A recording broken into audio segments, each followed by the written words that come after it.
Now to Washington, D.C., where protests continue this weekend over Republicans blocking what's known as the Burn Pit bill. The legislation would expand medical coverage for the millions of vets exposed to toxins during their time in service. But more than 24 Republican senators reversed course this week and pulled their support, blocking the legislation from advancing. They insist the bill includes a spending gimmick that would let Democrats spend too much money without oversight. Their about-face, though, has infuriated many vets who served this country. And it's a stab in the back. It really is, because you're constantly saying we support you, support our troops. You know, they'll be tweeting out, remember everybody deployed on Fridays and wear red. But when it actually comes to something that matters for our health care, they turn their backs on us. That hurts more than anything. This morning, one of the Republican senators who blocked the bill, Pat Toomey of Pennsylvania, defended the action. This is the oldest trick in Washington.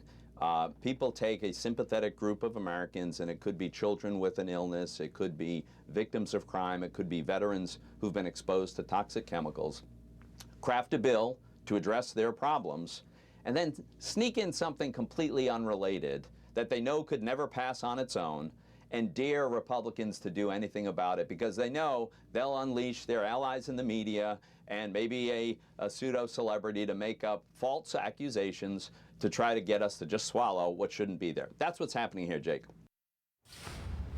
And joining me now is Democratic Senator Jon Tester of Montana. He is the bill's sponsor and the chairman of the Senate Veterans Affairs Committee. Senator, what is your response to Senator Toomey there? The senator from Pennsylvania seems to be saying that you and your Democratic colleagues were trying to pull a fast one. What's your response to that? Patrick Toomey's a friend, and he's a smart guy and knows. The bottom line, there's no fast one. This is the same bill we passed on the 16th of June, and it should be passed again. And I think the veteran that you had on is 100% correct. There's a lot of fast ones that are pulled in Washington, D.C., and quite honestly, nobody ever steps up to the plate and stops that kind of stuff from happening that happens, like an overseas contingency account, which is exactly the kind of fund that Senator Toomey thinks is in this bill, but is not, and was passed to keep the war going in Afghanistan. That is the reason we're here talking about burn pits today. So I don't agree with his assessment, and I think the veterans who serve this country are pretty important, because they fight for our freedoms and they make sure that we're safe and secure. And when it comes time to taking care of them, we've got to step up and do that. That is a cost of a war. And I know you've been working the phones all weekend. Do you think you'll be able to get this done? Because, when you talk to, and there's a tweet of you working the phones there as we speak, and, Senator, this is exactly the kind of situation that just irritates the heck out of people across the country, and especially the veterans who say, they're just always playing games in Washington. Do you think you can get past that and get this done?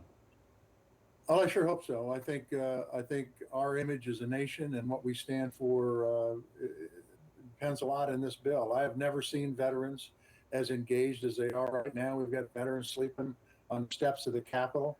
For 15 years, they've talked to me about how this is a big issue, and for the last year and a half, it is all the veterans' number one issue to be taken care of. So I hope we can get it done. I think we're seeing some fair negotiations on the other side, and I hope we can come up with an agreement that'll get us on this bill and get it passed in short order, because the truth is this, Jim: every day we don't pass this bill, another veteran dies of toxic exposure, and that's not right. It's not right for the veteran.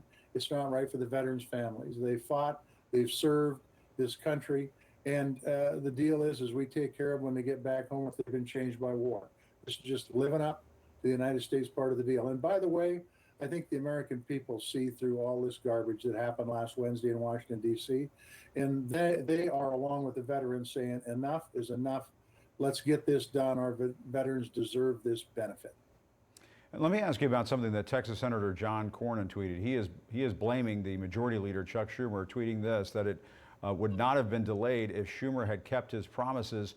What do you think he's talking about here? He seems to be saying that this is some kind of retaliation for that surprise climate and health care deal between Chuck Schumer and Senator Joe Manchin.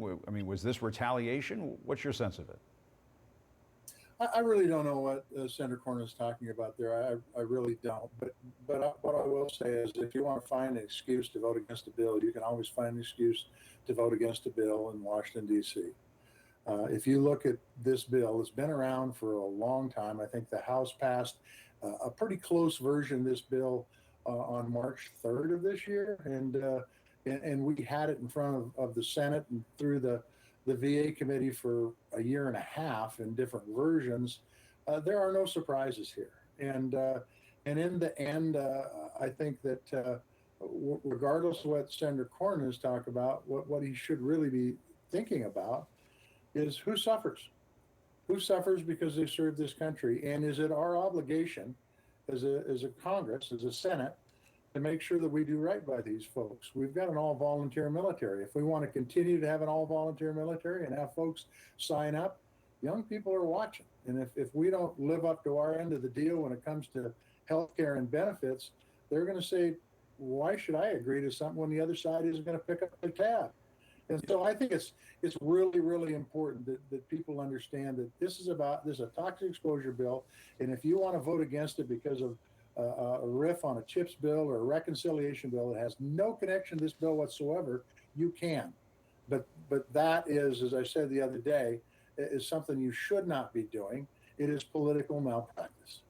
And just very quickly, did you happen to see when Senator Ted Cruz was, I guess, fist bumping one of his Republican colleagues after the bill was blocked? We're showing an image of it. Or do you know what happened there, Senator Tester, what that was all about? I can only assume it was they were tickled pink that this bill went down. And I think that's just really sad and speaks to, it does not speak well to the United States Senate, for sure.